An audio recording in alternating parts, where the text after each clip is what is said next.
তেল দে কারেন্ট দে, নইলে গদি ছেড়ে দে, খাম্বা আছে কারেন্ট নাই, তাই সরকারের দরকার নাই। রাতের আধারে সরকার বিরোধী মিছিলের অভিযোগে সাবেক এক প্রতিমন্ত্রী ও ৫ জন সাবেক সংসদ সদস্য সহ নিষিদ্ধ ঘোষিত আওয়ামী লীগের নেতাকর্মীদের নামে মামলা করা হয়েছে। যশোর কোতোয়ালি থানার উপপরিদর্শক আশরাফ উদ্দিন ৩০ এপ্রিল বৃহস্পতিবার সন্ত্রাস বিরোধী আইনে মামলাটি করেন। মামলায় ৪০ জনের নাম উল্লেখ করা হয়েছে। পাশাপাশি অজ্ঞাতনামা আরও ৮০ থেকে ১০০ জনকে আসামি করা হয়েছে। এজাহার সূত্রে জানা গেছে, গত ২৮ এপ্রিল সন্ধ্যা ৭:৩০টার দিকে যশোর শহরের মুক্তিযোদ্ধা কমপ্লেক্স সংলগ্ন আজিজ সিটি রোড এলাকায় জড়ো হন নিষিদ্ধ ঘোষিত আওয়ামী লীগ ও এর অঙ্গ সংগঠনের নেতাকর্মীরা। অভিযোগ রয়েছে, তারা সেখানে সরকার বিরোধী নানান স্লোগান দেন এবং বিক্ষোভ মিছিল করেন। খবর পেয়ে পুলিশ ঘটনাস্থলে গেলে আসামিরা দ্রুত সটকে পড়ে।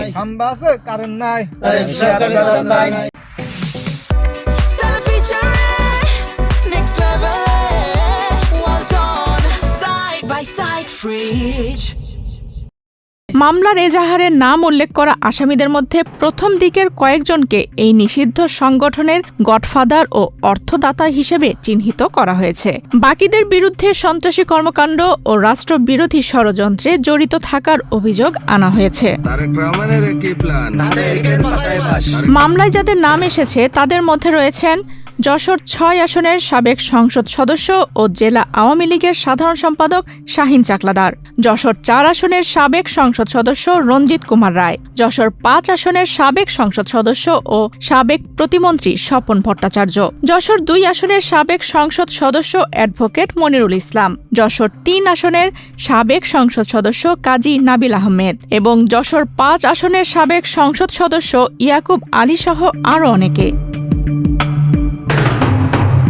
এছাড়া সদর উপজেলার সাবেক চেয়ারম্যান তৌহিদুল ইসলাম ফন্টু চাকলাদার, নিষিদ্ধ জেলা যুবলীগের সাধারণ সম্পাদক ও যশোর পৌরসভার সাবেক মেয়র জহিরুল ইসলাম রেন্টু চাকলাদার, রঞ্জিত কুমার রায়ের ছেলে রাজীব রায় এবং স্বপন ভট্টাচার্যের ছেলে শুভ ভট্টাচার্যের নামও রয়েছে আসামির তালিকায়।